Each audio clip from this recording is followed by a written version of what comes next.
5% of the people think. 10% of the people think they think.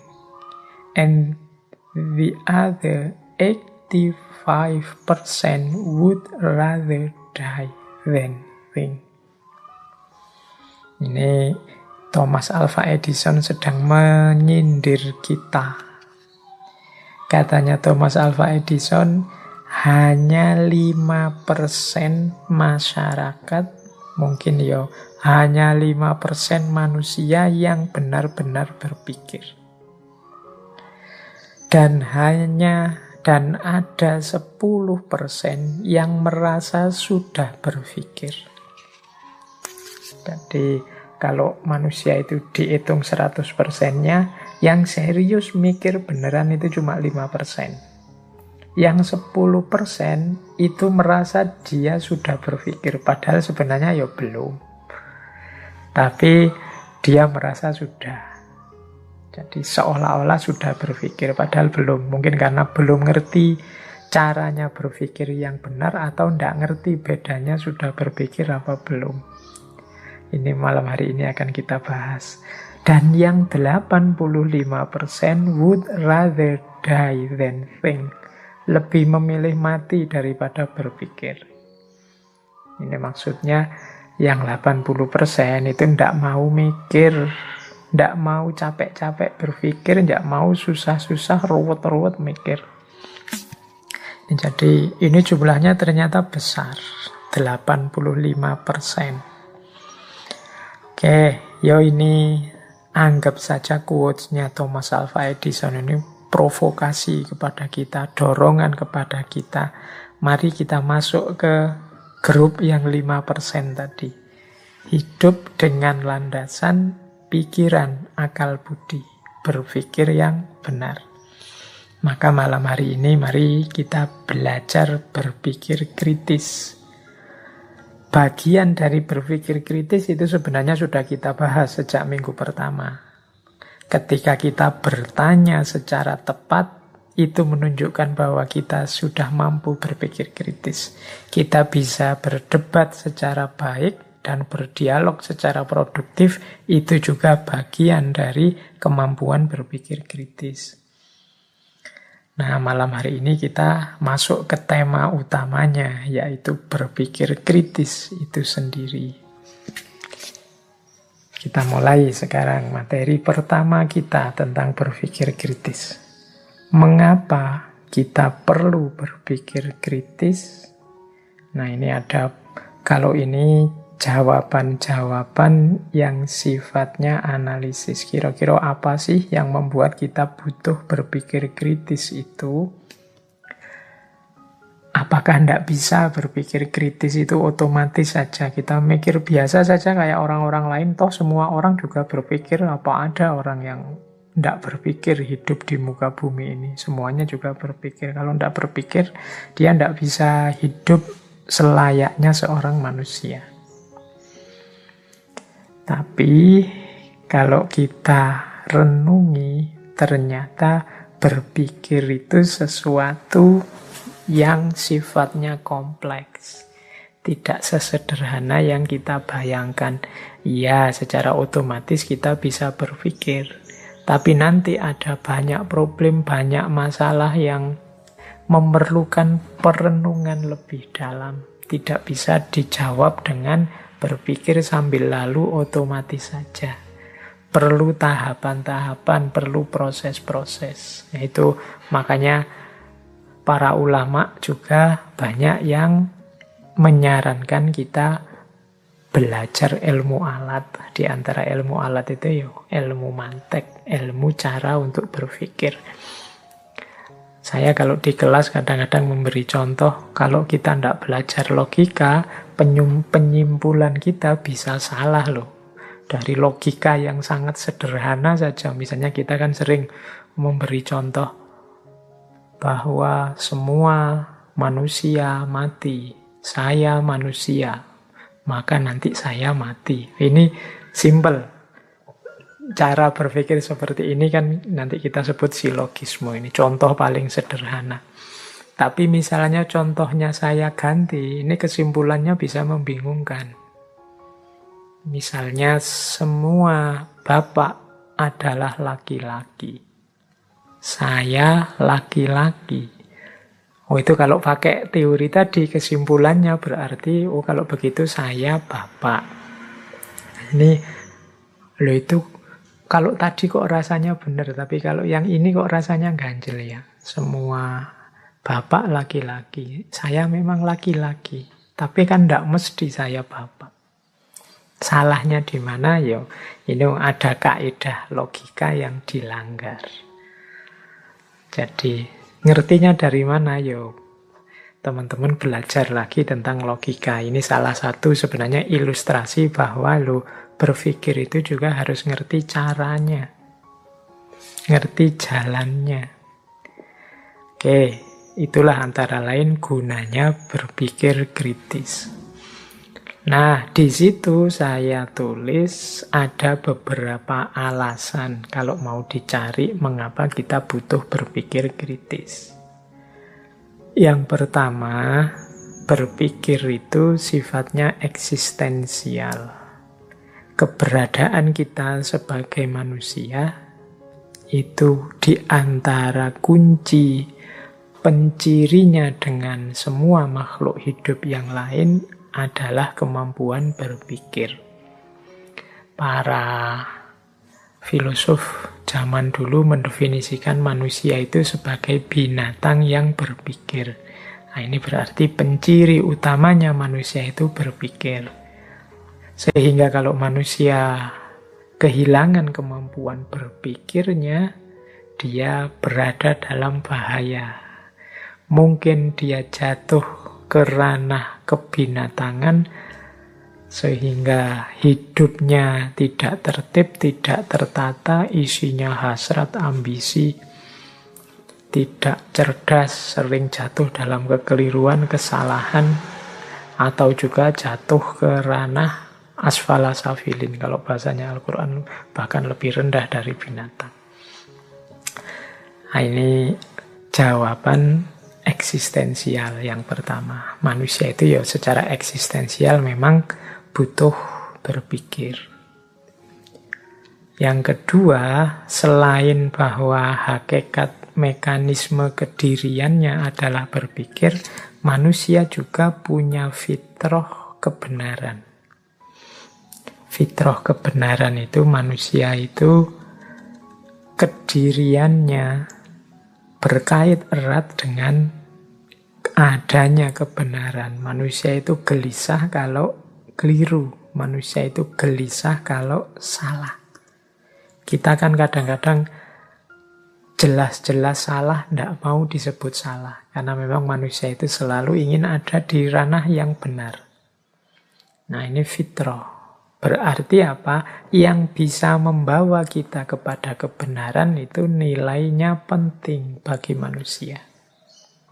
Termasuk akal budi dan berpikir. Jadi manusia itu secara fitrah ingin berada dalam kebenaran, sementara dia tidak selalu ada di sana, kadang-kadang juga khilaf dan salah. Maka manusia pastinya membutuhkan kendaraan untuk sampai pada kebenaran. Antara lain kemampuan berpikir kritis. Yang ketiga, secara pragmatis manusia itu membutuhkan berpikir untuk hampir semua wilayah kehidupannya. Berpikir adalah universal need, kebutuhan kita yang universal di bidang apapun. Saya pernah ditanya, Pak, kalau belajar filsafat itu nanti kerjanya di mana? Itu zaman itu saya masih bingung jawabnya gimana kan, kalau nyari lowongan pekerjaan di koran-koran itu kan tidak pernah ketemu dicari seorang filosof. Apa teman-teman nyari, coba dibuka webnya lowongan kerja itu, jarang kan ditemu Atau jangan-jangan malah tidak ada dicari seorang filosof. Kalau dilihat ininya itu mungkin para sarjana dan mahasiswa filsafat bisa pesimis. Tapi jangan lupa, hakikatnya filsafat itu adalah berpikir yang benar. Dan berpikir ini kualifikasi kompetensi yang dibutuhkan oleh semua bidang pekerjaan, bahkan semua bidang kehidupan manusia. Tidak ada satu bidang pun yang tidak butuh kemampuan berpikir yang benar. Maka kalau ada yang tanya, kalau yang tanya saya sekarang, Pak, sarjana filsafat itu pekerjaannya apa? Ya, jawaban saya mestinya ya dia bisa bekerja di bidang apa saja. Karena kemampuannya kemampuan yang paling dasar, yaitu kemampuan berpikir yang benar. Dan semua bidang pekerjaan ya membutuhkan kemampuan berpikir yang benar. Sehingga dia disebut universal need. Nah ini kalau ada yang tanya ya, mengapa kita butuh berpikir kritis? Ya karena setiap bidang pekerjaan, setiap dimensi hidup kita membutuhkan tanggapan kemampuan berpikir yang benar. Yang keempat, mengapa kita butuh berpikir yang benar? Karena hidup ini dinamis, hidup ini plural, macam-macam. Satu kebenaran mungkin cocok di sini, tidak cocok di sana. Cocok sekarang, tidak cocok untuk besok. Sehingga manusia tidak bisa berhenti di satu titik kebenaran. Dia butuh terus-menerus mengolah kebenaran itu agar senantiasa sesuai untuk hidupnya. Berarti berpikir kritis itu kebutuhan manusia untuk beradaptasi dalam hidupnya. Kalau dulu memang cocoknya begini, tapi sekarang tidak bisa lagi begini, harus begitu. Loh, kemampuan seperti ini kan namanya kemampuan berpikir kritis. Kalau dulu yang seperti itu diperbolehkan, dianggap benar, tapi yang kalau sekarang tidak lagi, situasinya berubah. Kalau dulu kita rajin silaturahim, menemui saudara-saudara kita langsung ke rumahnya masing-masing, salaman, pelukan, cipika-cipiki, itu kelihatan menyenangkan, membahagiakan, indah. Sesuatu yang dianggap positif, benar. Tapi sekarang, zaman pandemi, ya kalau bisa tidak begitu lagi. Kalau kita nekat kemana-mana silaturahim, terus ketemu teman, salaman, cium tangan, cipika-cipiki, dan seterusnya, ya resikonya bisa dibubarkan polisi, bisa akhirnya kita kena corona. Situasinya berubah. Tanggapan berpikirnya juga harus berbeda. Ini namanya berpikir kritis. Itulah mengapa kita perlu berpikir kritis. Yang kelima, berpikir kritis itu berhubungan dengan kemampuan kita untuk berefleksi. Berefleksi itu merenungi kehidupan kita. Dan kemampuan refleksi nanti berkait dengan pengembangan diri. Bagaimana kita hidup semakin baik, semakin baik, semakin baik. Ini perlu kemampuan berpikir yang mendalam, yang serius. Jadi ternyata berpikir kritis itu penting. Sebenarnya mau ngomong ini saja. Saya yakin teman-teman juga sudah tahu kalau berpikir kritis itu penting. Tapi tetap saya sampaikan. Siapa tahu, sudah tahu tadi hanya merasa sudah tahu. Padahal aslinya belum tahu. Kalau ditanya juga masih bingung. Baik, kita lanjutkan. Nah, sekarang karakter yang disebut kritis itu seperti apa sih? Nah, jadi kritis itu ketika seseorang mampu berpikir, kalau di situ saya tulis 6. Yang pertama logis, yang kedua objektif, Yang ketiga, independen. Yang keempat, komprehensif. Yang kelima, kreatif. Yang keenam, argumentatif. Jadi, logis itu ya masuk akal. Ndak tabrakan dengan prinsip-prinsip logika. Ini orang kritis. Kalau ada yang ndak logis, ya orang yang berpikir kritis akan bisa mendeteksi, oh ini ndak logis. Tadi malam katanya sakit parah. Sekarang kok sudah jalan-jalan ke luar negeri dan seterusnya. Ini ndak logis. Pasti ada yang salah di situ. Oke, itu ciri pertama. Jadi ini kalau akal kita terlatih dengan berpikir logika, insya Allah kita bisa mendeteksi ada yang ndak logis. Meskipun mungkin harus diteliti dulu, tapi secara intuitif kita merasa ada yang ndak logis ini, ada yang keliru. Yang kedua, objektif. Objektif itu berarti, ya mudahnya objektif itu, pemikir yang kritis itu ya menjelaskan, memaparkan sesuatu tanpa dia mengintervensi. Kalau orang yang menjelaskan mengintervensi, nanti hasilnya subjektif. Tapi objektif itu ya A dibilang A, B dibilang B. Tinggi dibilang tinggi, rendah dibilang rendah. Itu objektif namanya. Pak, apa bisa Pak orang itu objektif? Manusia itu kan selalu subjektif. Ini kadang-kadang ada yang bertanya ke saya seperti ini. Ya, kalau ditelaah secara sangat mendalam, nanti ya ketemunya bahwa ya orang itu nanti jatuhnya selalu kalau pandangan ya pandanganku, kalau pemahaman ya pemahamanku. Dan ini kan sifatnya subjektif. Tapi dalam prosesnya tetap kita harus mengedepankan objektivitas. Tidak boleh sejak awal. Kan subjektif itu tidak ada, atau ya berarti saya ngawur saja lah, kan setiap orang sesuai persepsinya. Nah, ini namanya sudah tidak objektif lagi. Bahwa nanti hasilnya ya sesuai persepsiku, sesuai pandanganku, yang mungkin tidak cocok dengan semua orang, tidak masalah. Yang penting sejak awal niatku adalah untuk menjelaskan seobjektif mungkin.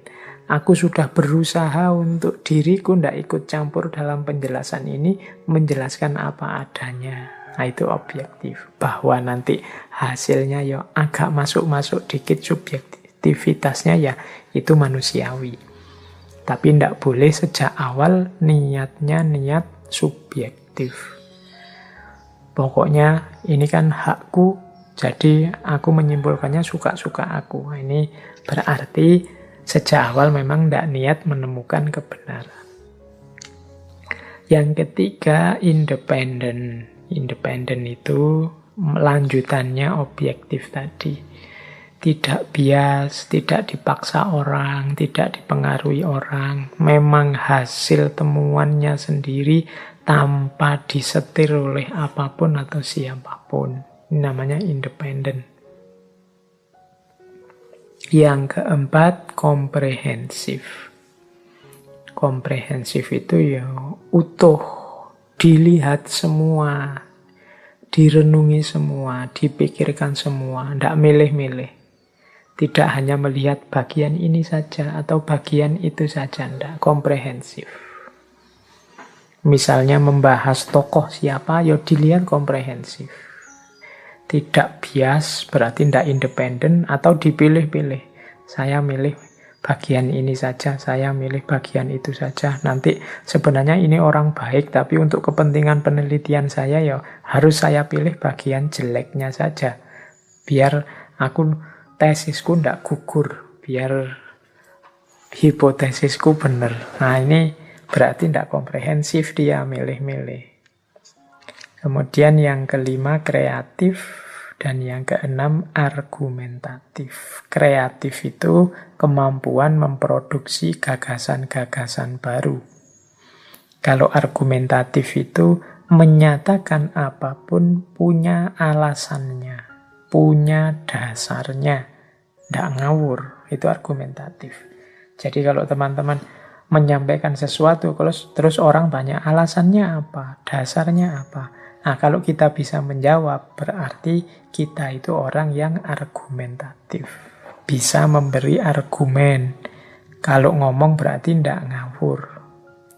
Kalau kreatif, itu biasanya mampu menampilkan konsep-konsep baru, temuan-temuan baru, gagasan-gagasan atau ide yang baru, yang jadi alternatif jawaban dari problem yang kita hadapi.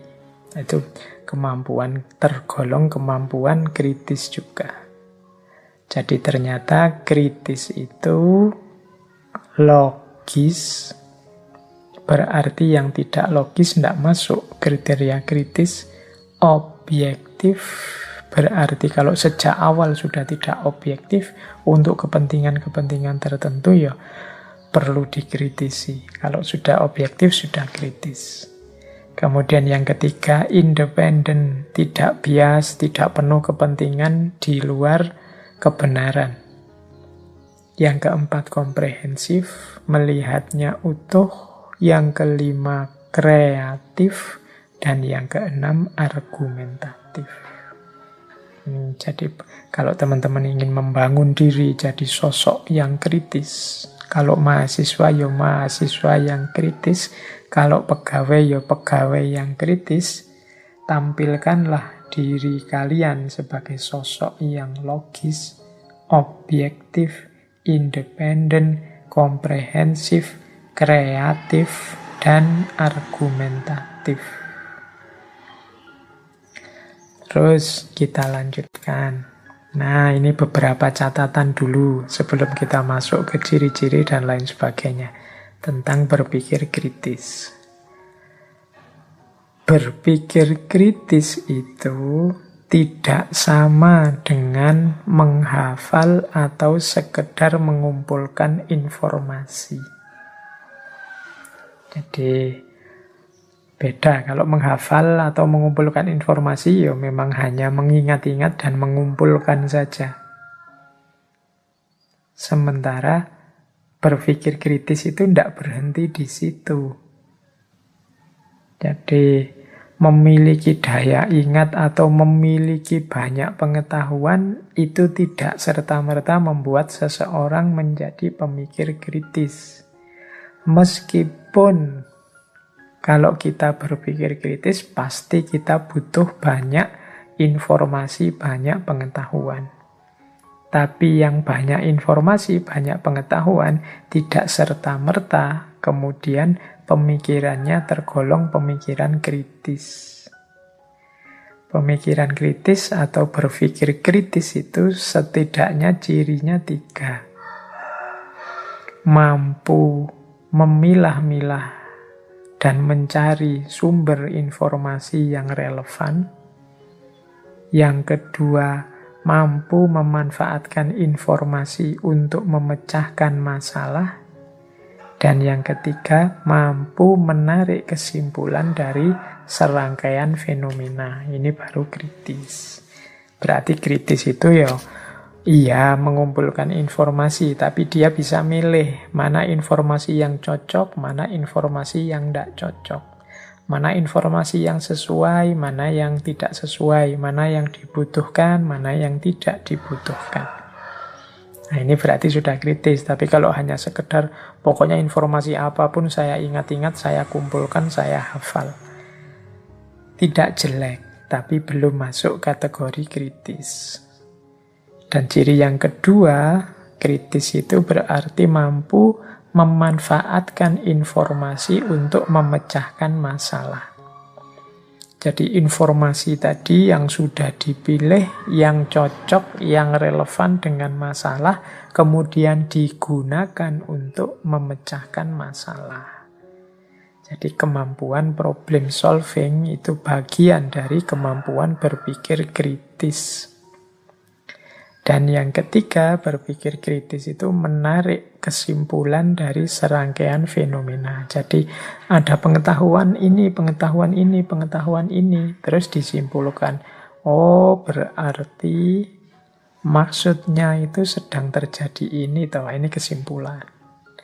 Makanya kalau hanya menghafal dan mengumpulkan, belum termasuk. Kadang-kadang apalagi mahasiswa itu yang sering saya alami itu banyak teman-teman yang lebih aktif mengumpulkan informasi dan menghafal.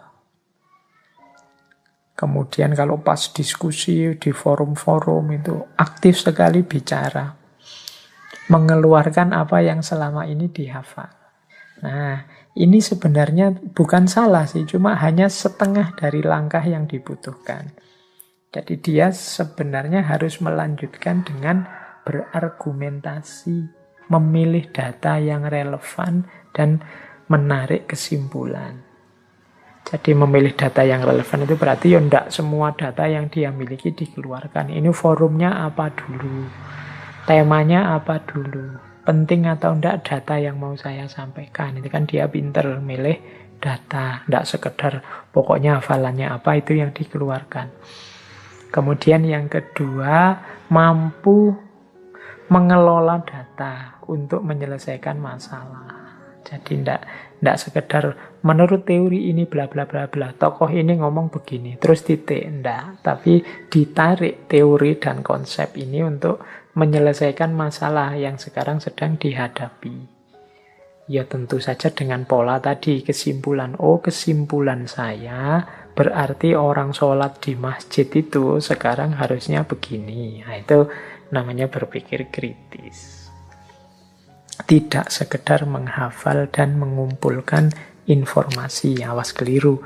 Kadang-kadang kita ini kagum sekali dengan orang yang wah hafalan teorinya banyak, luar biasa. Hafalannya tentang gagasan tokoh-tokoh membuat kita geleng-geleng kepala.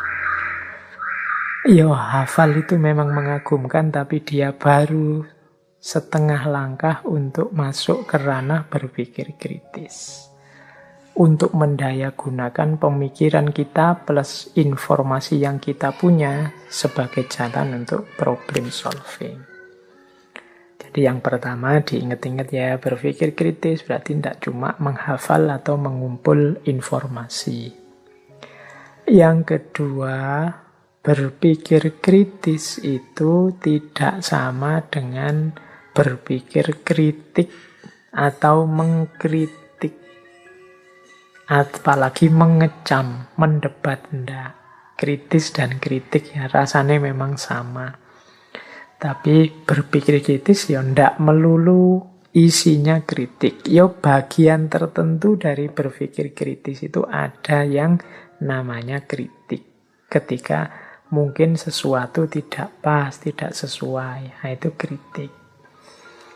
Apalagi dengan mengecam dan mendebat, berpikir kritis pasti tidak sama dengan mendebat orang atau mengecam pikirannya orang.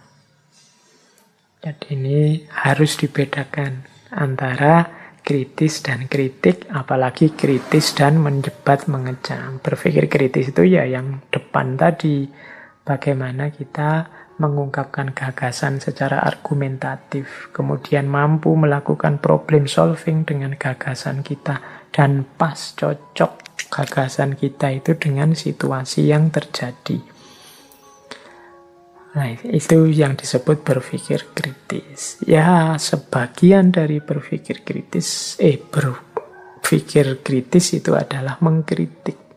Tapi tidak sama persis antara kritis dengan kritik.